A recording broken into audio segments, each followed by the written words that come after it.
मेरा नाम सिया है। मैं एक गरीब फैमिली से हूँ। 2 महीने पहले मेरी इंगेजमेंट हो गई थी और मेरी शादी एक मिडिल क्लास फैमिली में हो रही थी।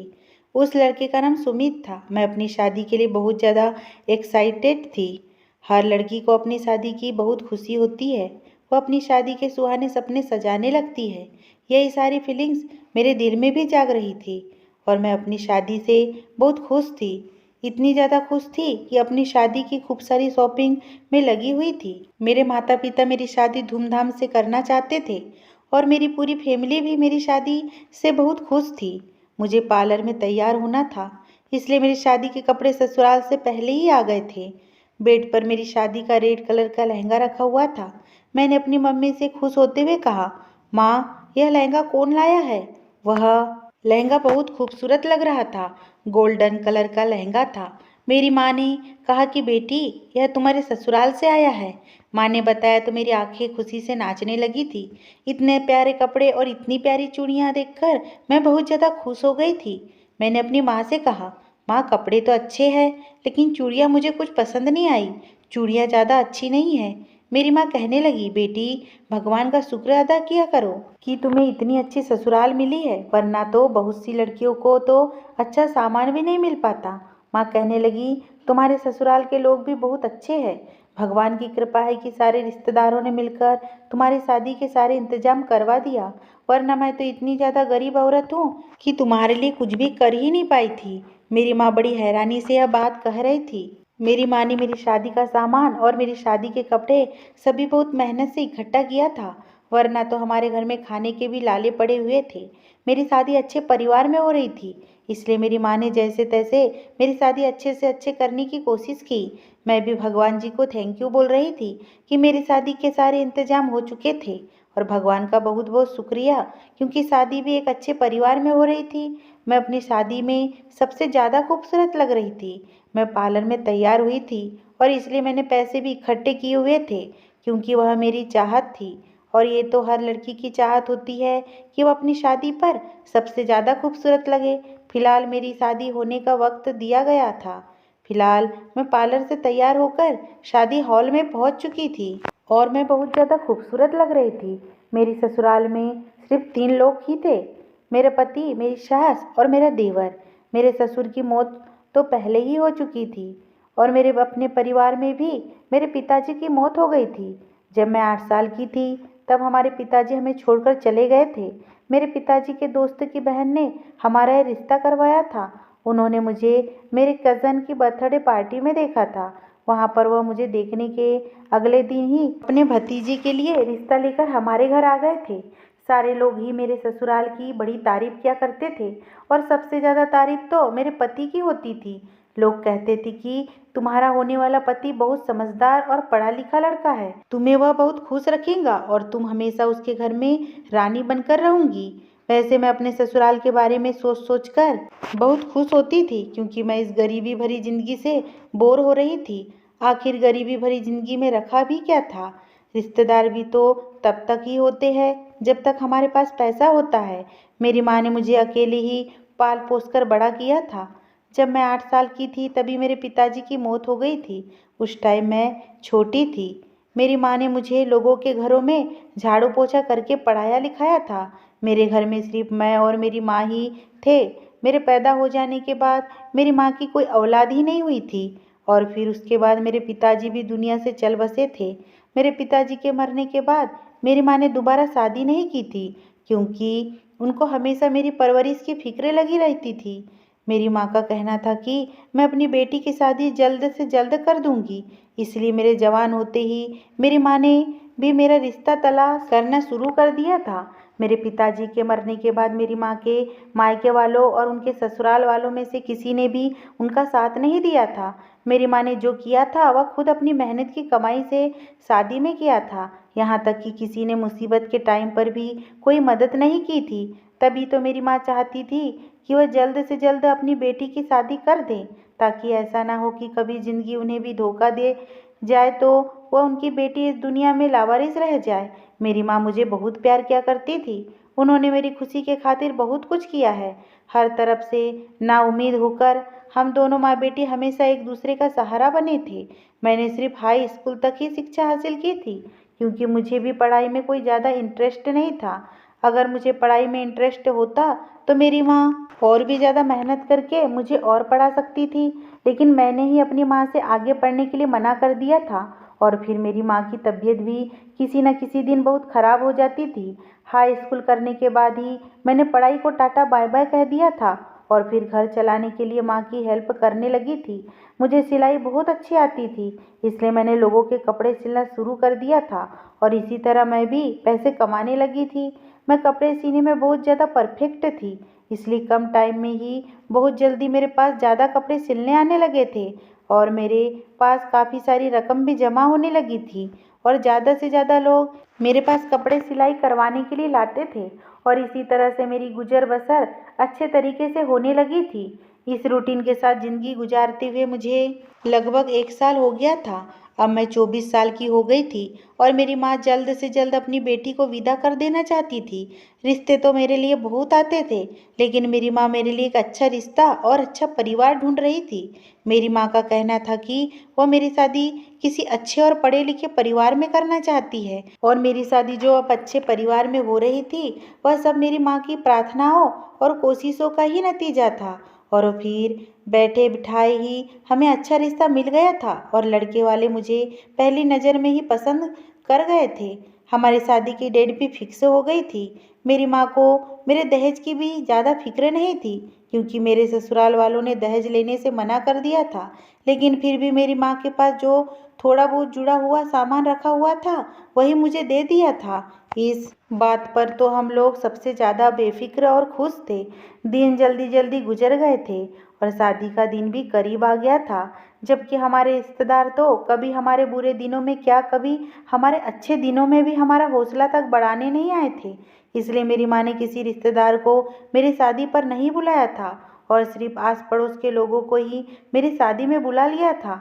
मेरे ससुराल वालों ने हमारी गरीबी देखते हुए मेरी माँ से हर बड़े खर्चे को मना कर दिया था, लेकिन फिर भी मेरी माँ से जितनी कोशिश हो सकी मेरी शादी को अच्छा और धूमधाम करने की कोशिश की थी। वो लोग टाइम से बारात लेकर शादी हॉल पहुंच चुके थे और फिर सबके आशीर्वाद से मेरी शादी भी हो गई थी। मैंने अपने होने वाले पति को सिर्फ एक बार फोटो में ही देखा था। वह बहुत स्मार्ट और पढ़ा लिखा लड़का था। मैं बहुत खूबसूरत थी और मुझे पता था कि मेरा पति भी मुझे पहली नज़र में देखते ही पसंद कर लेगा। शादी की सारी रस्में पूरी हो जाने के बाद सारे मेहमानों ने खाना खा लिया और फिर उसके बाद विदाई की रस्म की गई। मैं रोते हुए अपनी माँ से मिलकर ससुराल में खुश रहने के लिए बहुत सारे आशीर्वाद लेकर और अपनी माँ को तसल्ली देकर अपने ससुराल वालों के साथ अपनी ससुराल विदा होकर आ गई थी। घर पहुँचते ही सबसे पहले मुझे मेरी सास के कमरे में बैठा दिया गया। फिर 2-3 रस्में की गई। कुछ रस्मों के बारे में तो मैं जानती भी नहीं थी और कुछ के बारे में जानती थी। मैं काफ़ी थक चुकी थी, लेकिन फिर भी खुशी खुशी सब लोगों के बीच बैठी हुई थी और सारी रस्मों को भी अच्छी तरीके से निभा रही थी, क्योंकि मैं पहले दिन की ही दुल्हन थी और पहले दिन में अपने ससुराल वालों के खिलाफ जाकर उन सबका दिल उदास नहीं करना चाहती थी। तभी चुपचाप बैठी सारी रस्मों को अच्छी तरह से निभा रही थी।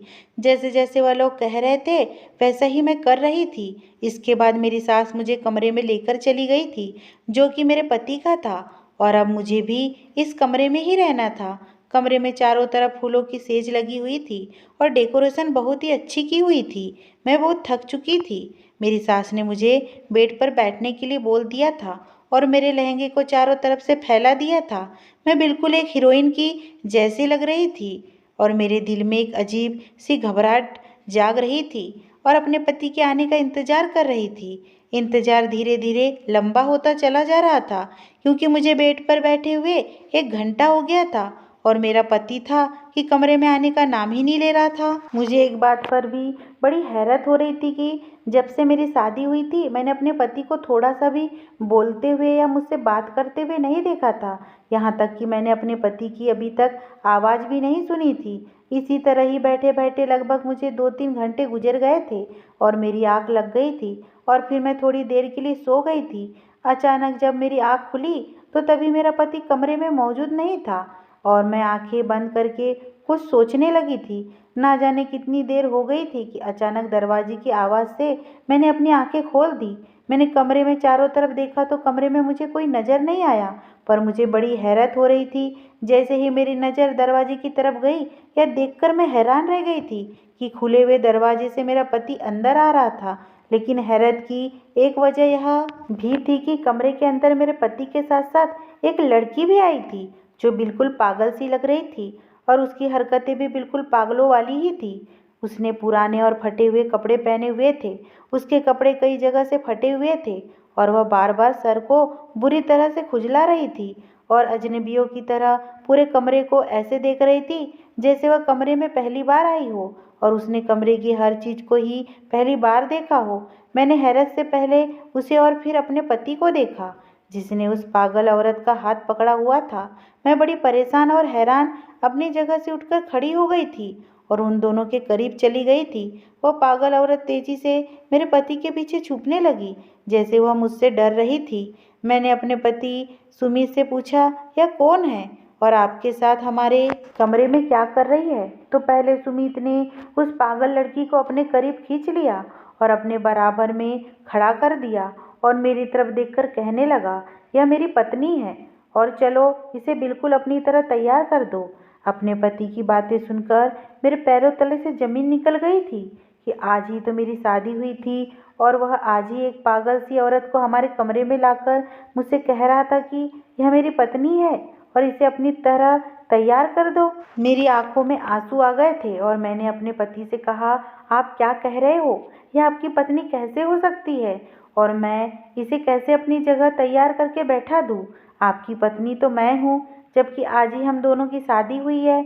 हम दोनों ने एक साथ 7 फेरे लिए हैं और आपने ही तो मेरी मांग में सिंदूर भरा है। आज सब लोगों के सामने हमारी शादी हुई है।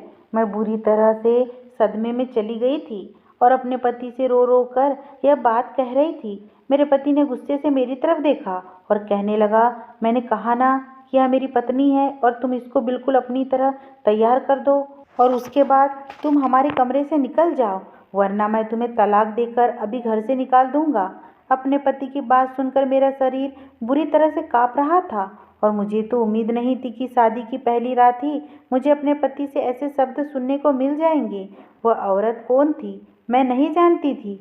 मैंने कभी किसी नई नवेली दुल्हन के साथ ऐसा सुलूक होता नहीं देखा था, बल्कि पति तो अपनी नई पत्नी से मिलने के लिए और प्यार भरी बातें करने की चाह में बहुत एक्साइटेड होता है, जबकि मुझे ऐसी उम्मीद भी नहीं थी कि मेरी शादी की पहली रात ही मेरा पति एक पागल औरत को मेरे सामने लाकर सजाने के साथ साथ मुझसे कमरे से निकल जाने को भी कह देगा और साथ में धमकी भी दे रहा था कि अगर मैंने ऐसा नहीं किया तो वह मुझे तलाक देकर घर से निकाल देगा और अगर वह मुझे घर से निकाल देता तो ना सिर्फ मेरी ज़िंदगी बर्बाद हो जाती, बल्कि मेरी माँ भी जीते जी मर जाती, क्योंकि मेरी माँ ने बहुत लगन और कोशिश के साथ मेरी शादी करवाई थी ताकि वह अपनी जिम्मेदारी से फ्री हो जाए और अपने जीते जी ही अपनी बेटी की शादी देख सके और अपनी बेटी को उसके ससुराल में खुश देख सके।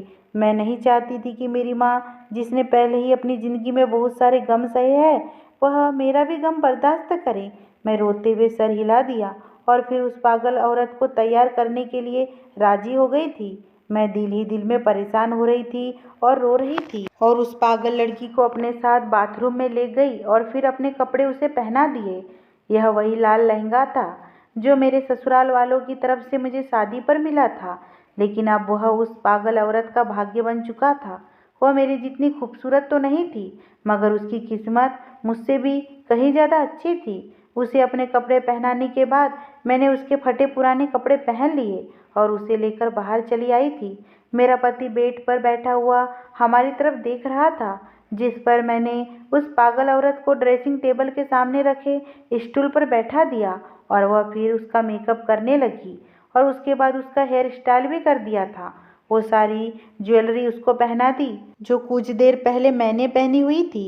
मेरे हाथ बुरी तरह से कांप रहे थे, जबकि डर और परेशानी के साथ साथ मुझे उलझन भी बहुत सता रही थी। ना जाने क्यों मुझे वह पागल सी लड़की किसी दुश्मन की तरह दिखाई दे रही थी। जो लड़की कुछ देर पहले पागल और बदसूरत सी दिखाई दे रही थी, उसे तैयार करने के बाद जब मैंने उसे गौर से देखा तो वह काफ़ी प्यारी और खूबसूरत नजर आ रही थी। उसे देखकर मुझे और भी ज़्यादा रोना आ रहा था कि मेरा पति किसी और अनजान और पागल औरत को मेरी जगह दे रहा है, जिसे मैं जानती तक नहीं थी। वो पागल औरत काफ़ी ज़्यादा एक्साइटेड थी, अपने कपड़े और ज्वेलरी को देखकर किसी दीवानों की तरह रिएक्ट कर रही थी और खुद को शीशे में देख देख कर खुश हो रही थी और तालियां बजा रही थी। मतलब उसे भी यह सब कुछ बहुत अच्छा लग रहा था कि वह तैयार है और खूबसूरत लग रही है। मैंने तैयार करके उसे गौर से देखने के बाद अपने पति की तरफ देखा तो सर हिलाकर बेड से उठकर उसके करीब आया और उसको गौर से देखने लगा। उसके बाद मेरी तरफ देखकर मुझे वहां से निकल जाने का इशारा करने लगा।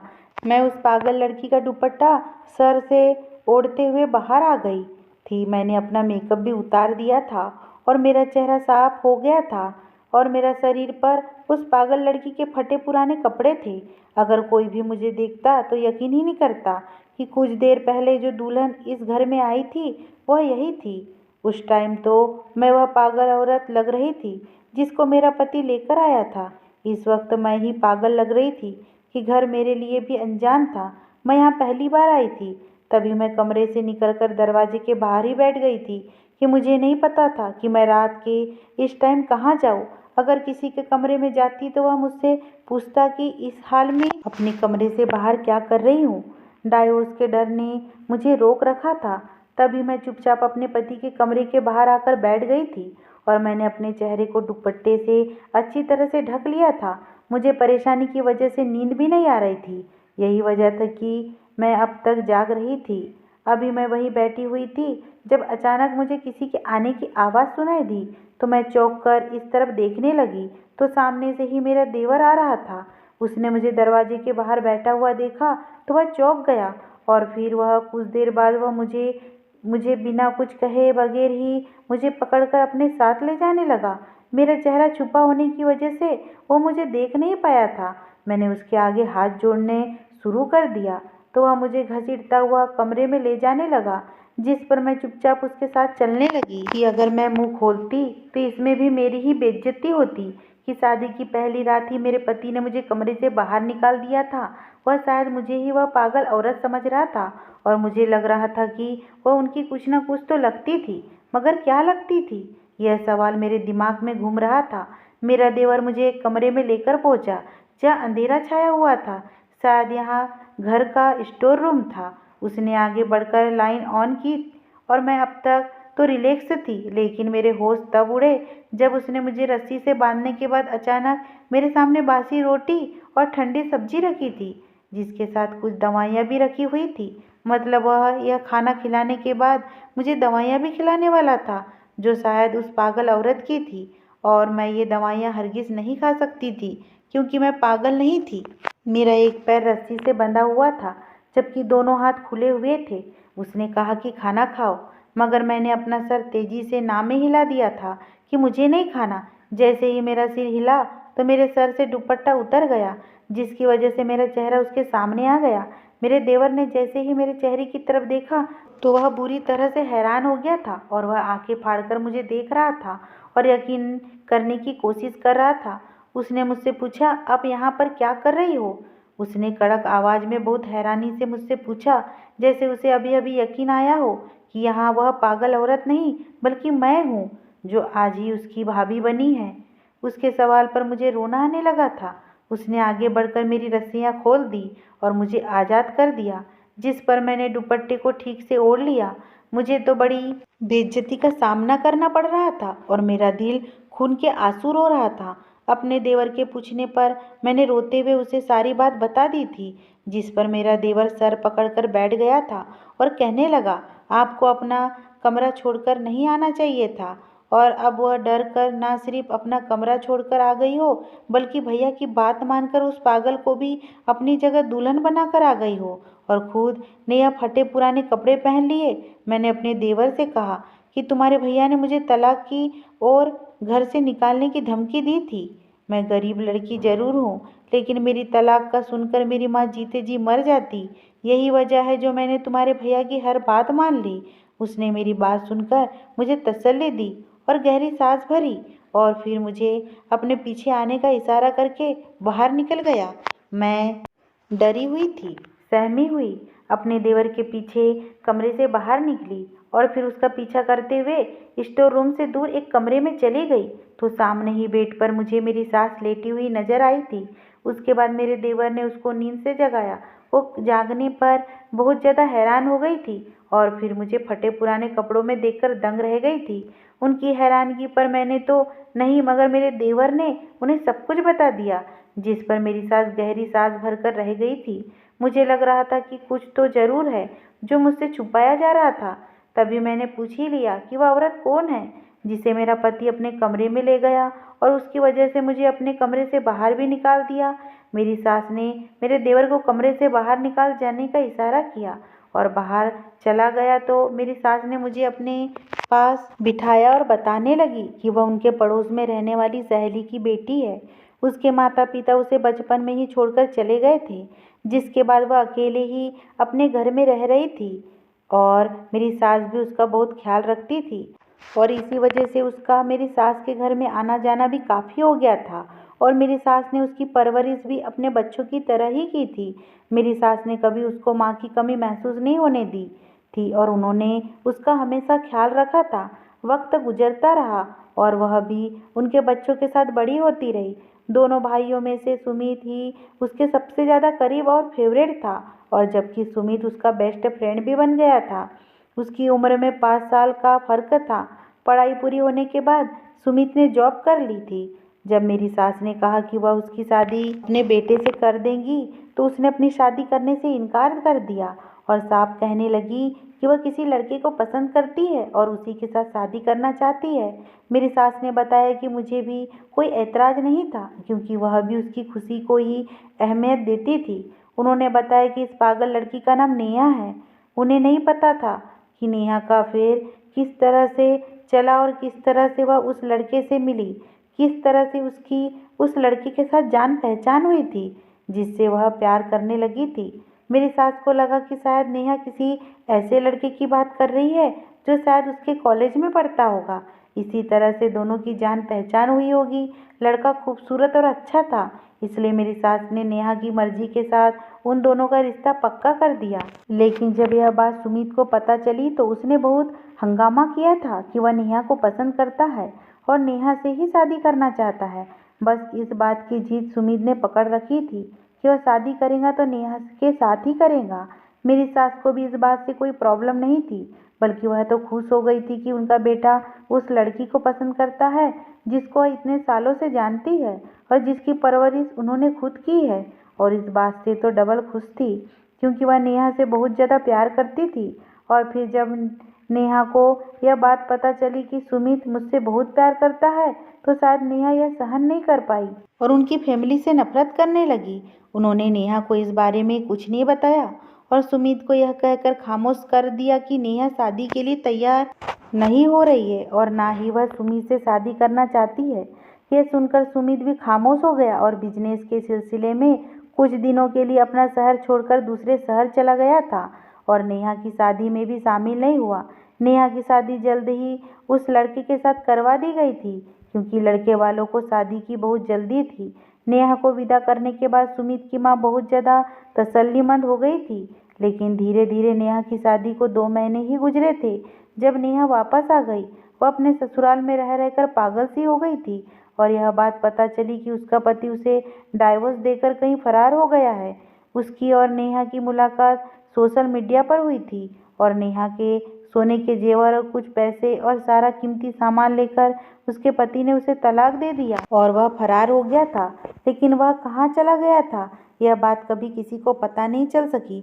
मतलब कि उसने नेहा के साथ फ्रॉड मैरिज की थी और मासूम सी नेहा उसकी बातों में आकर अपनी ज़िंदगी बर्बाद कर चुकी थी।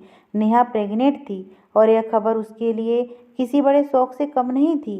उसके दिमाग को सदमा लग गया था और वह पागलों की तरह हरकतें करने लगी थी। और फिर वह पूरी तरह से पागल तब हुई जब उसने अपना बच्चा खो दिया। उसका मिसकैरेज हो गया था। वह छत पर ठोकर खाकर गिर गई थी जिसकी वजह से उसका मिसकैरेज हो गया और वह दिमागी तौर पर पूरी तरह से पागल हो गई थी। सुमित को जब इस बारे में पता चला तो वह वापस आ गया और नेहा को संभालने लगा और उसका इलाज करवाने लगा। मगर डॉक्टर का कहना था कि शायद यह अब कभी ठीक नहीं हो सकेंगी। डॉक्टर का कहना था कि नेहा को दिमागी तौर पर बहुत ज़्यादा परेशान किया गया है, जिसकी वजह से वह अब अपने होश हवास में नहीं है। अगर उसके साथ फिर से वही सब दोहराया गया तो शायद वह ठीक हो जाए और उसको सब कुछ याद आ जाए, या फिर उसकी शादी कर दी जाए। शादी होगी, पति होगा और बच्चे होंगे तो वह ठीक हो जाएंगी। सुमित ने यह बात सुनते ही और ज़्यादा हंगामा मचा दिया कि वह अब नेहा से शादी करेगा, और फिर चाहे वह पागल ही क्यों ना हो। मेरी सास ने बड़ी मुश्किल से अपनी कसम देकर अपने बेटे को रोक लिया था कि वह अभी उससे शादी ना करे। वो पहले उसका इलाज कर वाले। इलाज करवाते करवाते 1 साल तो गुजर गया था, लेकिन अभी तक नेहा ठीक नहीं हुई थी। तो इसके क्या चांस है कि वह शादी के बाद भी ठीक हो सकती थी। और अब तो वह पहले की तरह ना खाती थी, ना पीती थी, ना हिसाब से कपड़े पहनती है, बल्कि किसी को खुद को हाथ तक नहीं लगाने देती। इसलिए उसे रस्सियों से बांधकर रखा जाता है, क्योंकि कई बार उसने दूसरों को नुकसान पहुंचाने और घर से भागने की कोशिश की थी। सुमित ने पूरा जोर लगा दिया और पूरे 1 साल से सुमित की मेहनत कामयाब नहीं हो पाई, और वह अब भी वैसी की वैसी ही है। इसलिए घर वालों ने समझा बुझाकर सुमित की शादी मेरे साथ करवा दी। सुमित की शादी हो जाने के बाद शायद उसके दिल से इस पागल लड़की नेहा का ख्याल निकल जाता। मेरी सास मतलब सुमित की माँ अपनी जिंदगी में सुमित को हंसता और घर बसाते हुए देखना चाहती थी। पिछले कुछ दिनों से नेहा की तबीयत खराब रहने लगी थी और सुमित की शादी के झंझटों में वह उसे डॉक्टर के पास तक नहीं ले जा पाया था, और मेरे पति का मेरे साथ ऐसे बिहेवियर की वजह भी नेहा ही थी। वह नेहा को दुल्हन बनाकर उसे एक बार फिर से पिछली जिंदगी याद दिलाना चाहता था। यह सब अपनी सास के मुंह से सुनकर मुझे एक जोरदार झटका लगा था कि मेरा पति पहले से ही किसी और लड़की को पसंद करता था और मेरे साथ धोखा हुआ है, जिस पर मेरा दिल खून के आंसू रो रहा था, क्योंकि मैं उसकी पत्नी बनने के बावजूद भी उसकी पसंद नहीं थी, क्योंकि उसके दिल में तो पहले से ही कोई और मौजूद था, जिसको ठीक करने और पाने के लिए वह इतनी मेहनत कर रहा था।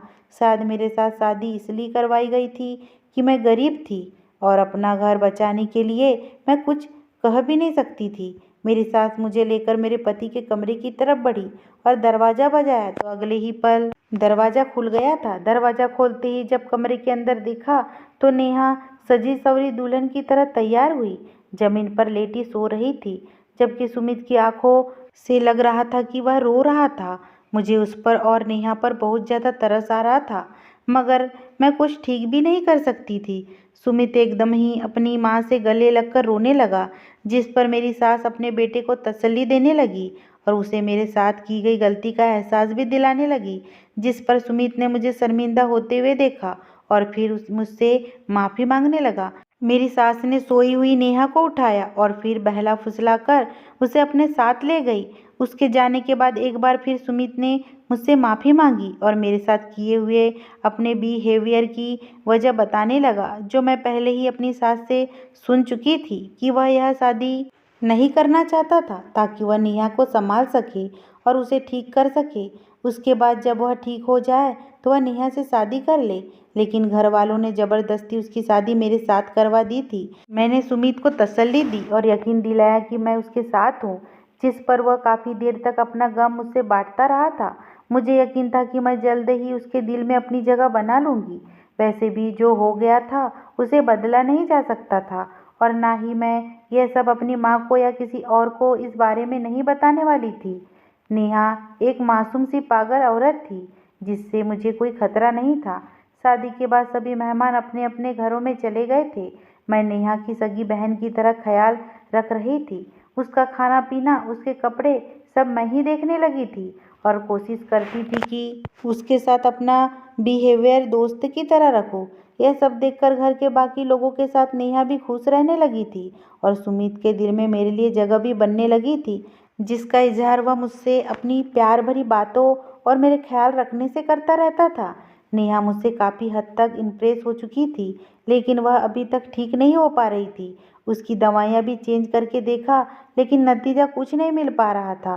अब तो घर के बाकी लोग भी उसकी हालत को देखकर अफसोस में पड़ जाते थे, लेकिन सुमित चाहता था कि वह ठीक हो जाए, इसलिए मैं दिल जान से उसका ख्याल रख रही थी। बिना किसी जलन और बिना किसी गुस्से से उसका चेकअप करवाने के लिए मैं और सुमित ही अस्पताल लेकर उसे जाते थे। नेहा जो पहले उटपटांग हरकतें करती रहती थी, अब हमेशा खामोश सी रहने लगी थी और वह अपने कमरे में बेड पर ही लेटी रहती थी और हिलती रहती थी, उठकर बैठती भी नहीं थी। डॉक्टर उसे ठीक करने की अच्छी तरह से कोशिश कर रहे थे, लेकिन उसके बावजूद भी उसकी हालत दिन ब दिन बिगड़ती चली जा रही थी। वह कमज़ोर तो पहले से ही थी, लेकिन दिन ब दिन उसकी शरीर की हड्डियों का ढांचा बनता जा रहा था, जिस पर मैंने राय दी कि उसकी पूरी तरह से चेकअप करवाया जाए। और इसी तरह से सुमित ने उसका शहर के सबसे बेस्ट डॉक्टर से चेकअप करवाया। लेकिन जो बात हमारे सामने आई थी, उसने हमारे दिमाग को हिलाकर रख दिया था। नेहा को धीरे धीरे कैंसर होने लगा था और इस बात का हमें पता नहीं चल पाया था, जो कि काफ़ी हद तक अब बढ़ गया था। डॉक्टर ने बताया कि सिर्फ कुछ दिनों तक ही वह जिंदा रह सकेंगी, जिस पर हम सब बहुत ज़्यादा परेशान हो गए थे और हमें दुख होने लगा था कि हम नेहा का पहले से भी ज़्यादा ख्याल रखने लगे थे और उसके कैंसर का इलाज भी पूरी तरह से शुरू करवा दिया था। मुझे नेहा एक बहन की तरह प्यारी हो गई थी और मैं नहीं चाहती थी कि उसे कुछ हो जाए, लेकिन होनी को कोई नहीं टाल सकता। मेरी शादी को 6 महीने गुजर चुके थे। उसके बाद नेहा की मौत हो गई और वह सबको दुखी छोड़कर इस दुनिया से जा चुकी थी। उसकी मौत का हम यकीन नहीं कर पा रहे थे। ऐसा लगता था कि अभी भी वह इस घर में जिंदा है और कहीं से भागी आ जाएंगी, लेकिन हकीकत यही है कि वह हम सबको छोड़कर जा चुकी थी और हर फिक्र से आज़ाद होकर मर चुकी थी। लेकिन धीरे धीरे मरने वालों पर सब्र आ ही जाता है। हमें भी धीरे धीरे नेहा की मौत पर सब्र आ गया था, लेकिन कभी कभी मुझे उस लड़के पर बहुत गुस्सा आता था जिसने नेहा को धोखा दिया था और जिसकी मोहब्बत और धोखे की वजह से नेहा पागल हो गई थी। वह इंसान इस दुनिया में जहाँ कहीं भी होगा, वह कभी खुश नहीं रह पाएगा, क्योंकि नेहा की ऐसी हालत का जिम्मेदार सिर्फ वही था जिसने उसको धोखा दिया था। ऐसे लोग जो दूसरों को धोखा दे, वह कभी अपनी ज़िंदगी में खुश नहीं रह सकते। उनको भी इस दुनिया में किसी न किसी से धोखा ज़रूर मिलता है। अगर वह इंसान नेहा की और उसकी मोहब्बत की कदर कर लेता और पैसों और जेवर के लालच ना करता, तो आज नेहा अपने बच्चे के साथ खुशी खुशी ज़िंदगी गुजार रही होती। लेकिन हमेशा वही नहीं होता जो इंसान सोचता है, बल्कि वही होता है जो भाग्य में लिख दिया गया है। और नेहा के साथ भी वही हुआ जो उसके भाग्य में लिख दिया गया था, जिसका दुख सारी जिंदगी कभी खत्म नहीं होगा। अब नेहा तो इस दुनिया से जा चुकी थी। अब सुमित की जिंदगी में सिर्फ मैं ही बची थी। धीरे धीरे सुमित के दिल से नेहा की मोहब्बत तो निकल गई थी, लेकिन आज भी वह उसको याद करते हैं, क्योंकि वह उनकी पहली मोहब्बत थी और उन्होंने उससे शादी करने के लिए जी जान से कोशिश कर ली थी, लेकिन फिर भी वह उनके भाग्य में नहीं थी। सुमित ने इस बात को एक्सेप्ट कर लिया था कि जिसकी जोड़ी जिसके साथ बना दी गई है, वह उसको ही मिलकर रहेगा। शायद नेहा और सुमित का मेल नहीं था। नेहा के मरने के 2 महीने बाद ही सुमित ने मेरे साथ नई जिंदगी की शुरुआत कर दी थी और उन्होंने मुझे अपनी पत्नी मान लिया था। और कुछ महीनों बाद ही पता चला कि मैं प्रेग्नेंट हूँ। हमारी ज़िंदगी बहुत हंसी खुशी गुजर रही थी और उसके बाद मैंने एक बेटी को जन्म दिया। सुमित ने हमारी बेटी का नाम भी नेहा ही रखा था, जिसे देखकर मेरे पति दिन रात खुश होते रहते हैं। और अब मैं अपने परिवार में बहुत खुश हूँ, लेकिन आज भी हमें नेहा बहुत याद आती है। अगर ये स्टोरी आपको पसंद आई हो दोस्तों, तो प्लीज़ मेरे चैनल को सब्सक्राइब करना बिल्कुल ना भूलें।